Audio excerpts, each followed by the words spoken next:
What's going on, everybody? Y'all already know the vibes. We are back in LA and I'm bringing you guys another brand new video. You know what I'm doing. I'm continuing the series of my opinions on each specific CDL team. And in today's video, I'm going to be talking about the Minnesota Rokkr.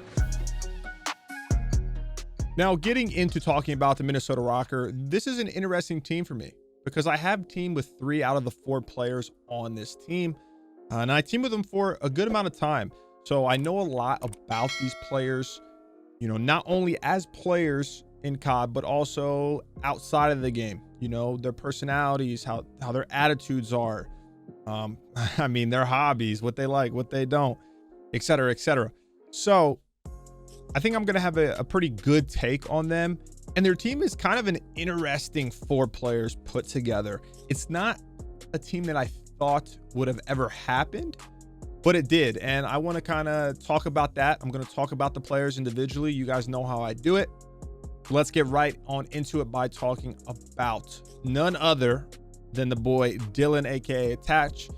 I've teamed with Dylan for a long time. You know, my time on FaZe with him, I think we were teammates for like 3 years, which is a very long time in Call of Duty. And it's interesting because when I teamed with Dill, he was a little shit.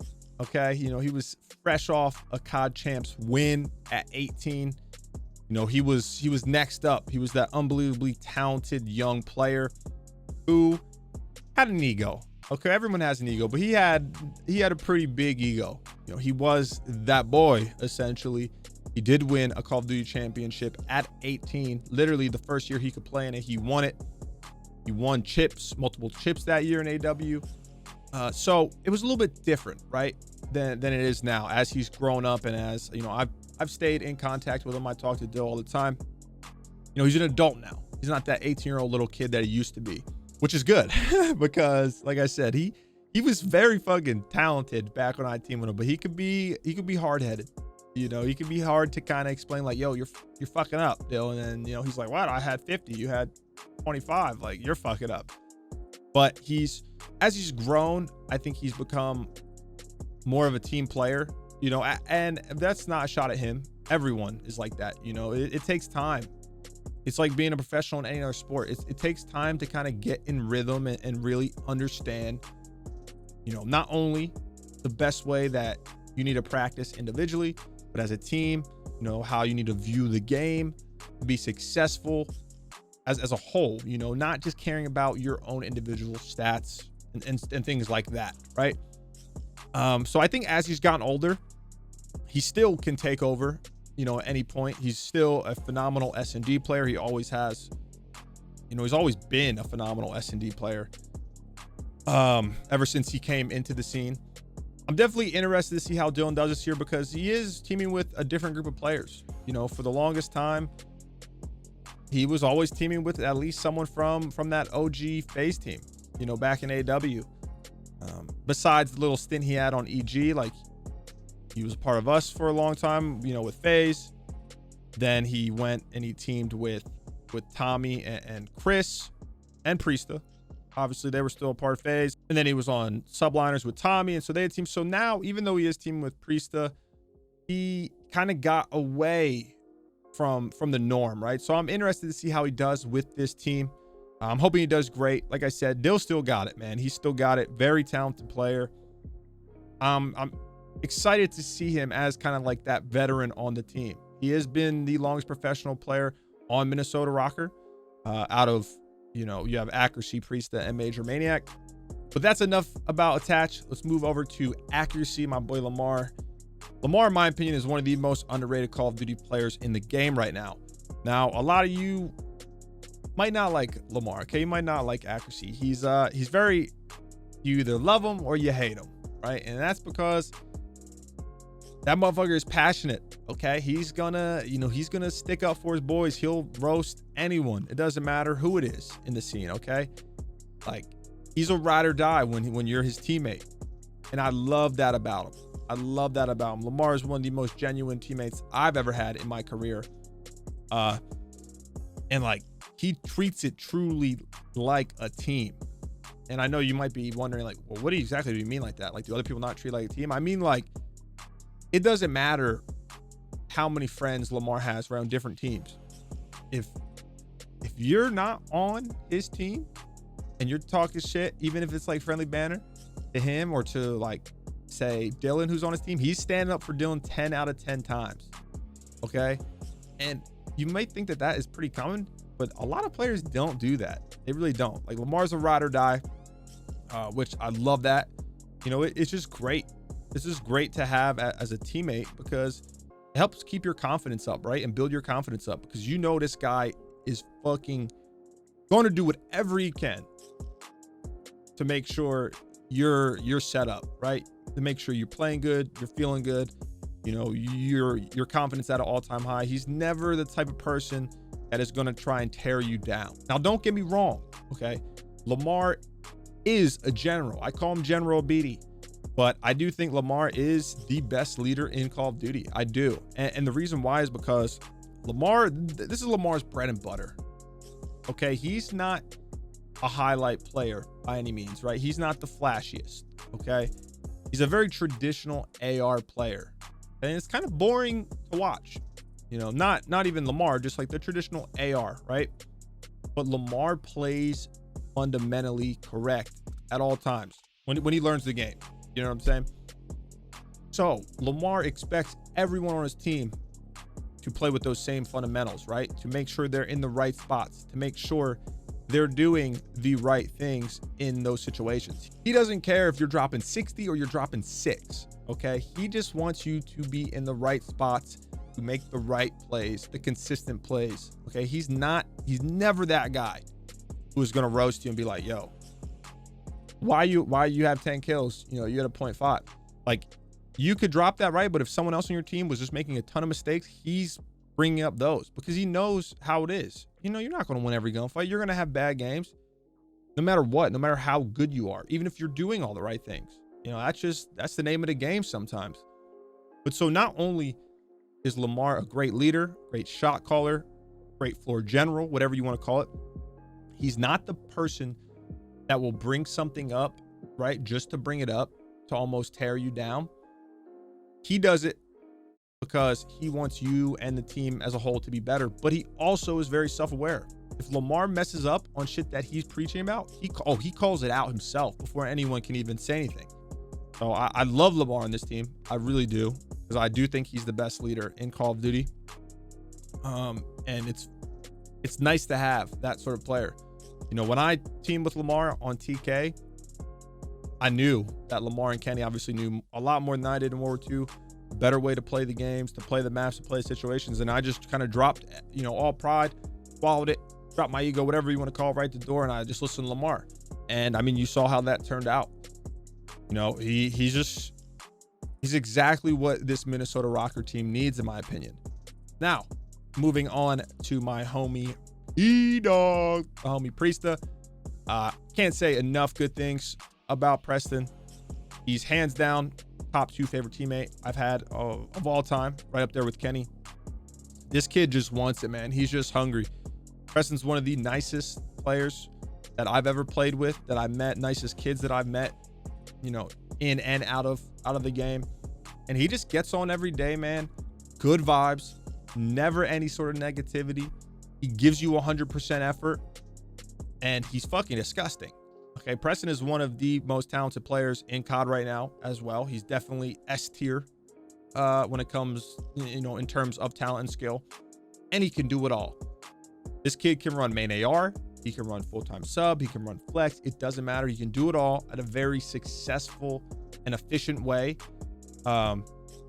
He has the best attitude, you know, and it's crazy. Even if you're coming at Preston the wrong way, you know what I'm saying, super toxic, he takes it on the chin. And he's like, yeah, you know what, like, you're right, you know, yeah, I shouldn't have did that, like, I'm you know, I'll start doing this from now on.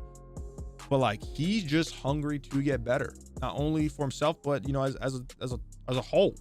It's said as a whole.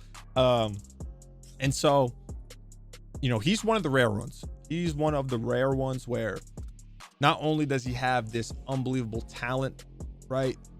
His effort, his drive, his willingness to improve is also at the top. He's got a fantastic attitude, fantastic outlook on everything when it comes to not only improving at Call of Duty, but outside of the game, just as a team, you know, like being the best teammate he can be. It doesn't even have anything to do with Call of Duty. He is a fantastic teammate. If there was one bad thing that I could say about Preston, and I don't even know if you would consider this bad necessarily, but is he will try and do too much sometimes, but he does it out of trying to win the game, right? Because in his head, he's like, you know, I'll put the team on my back if I have to. Like, I'll do it all. It doesn't matter. And it's not really necessarily a negative trait, but sometimes it could cause him to kind of have poor performances, right? And you kind of got to tell him, like, yo, P-Dick, you're disgusting, okay? Like, you're disgusting, Preston, but just slow it down a little bit. But I love Preston. Love him. One of the best teammates I've ever had. This kid has a very bright future. I mean, you know, he already has multiple event wins. He's gotten 3rd in 2 seconds at COD Champs. I hope he gets a ring. I definitely think he will get a ring before he's done playing. But I'm excited just to see where his future goes, because it seems like every year he just gets better and better, which is kind of rare. You know, I won't lie, it's kind of rare. And he's just an overall great kid, man. And I love seeing him do well and his team's doing well. Now, moving on to the last player of the team, MajorManiak. I will say he is the one player that I don't really know much about. I mean, I've talked to him. You know, Mike's a cool guy.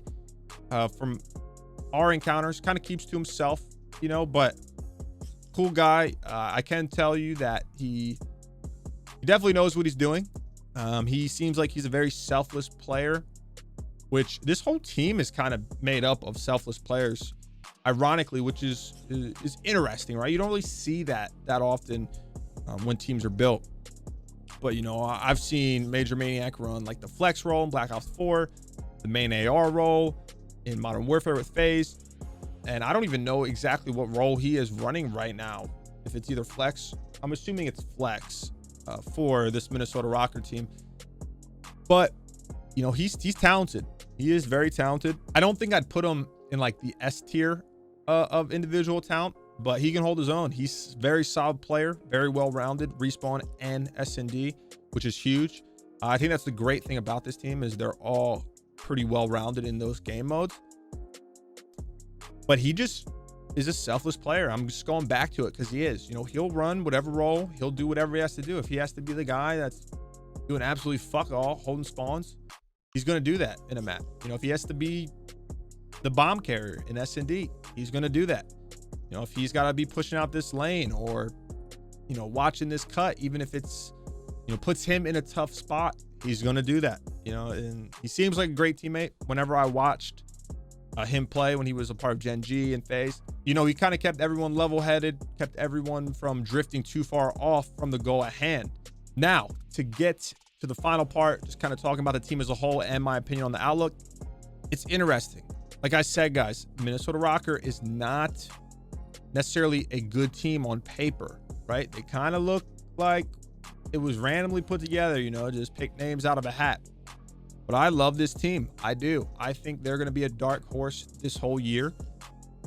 They're very well rounded. Like I said, I think they're going to be solid in both respawn and search and destroy. They have who, in my opinion, is the best leader in Call of Duty right now. And even if you don't agree with that, he is definitely a top tier leader. You know, he's top 3 for sure.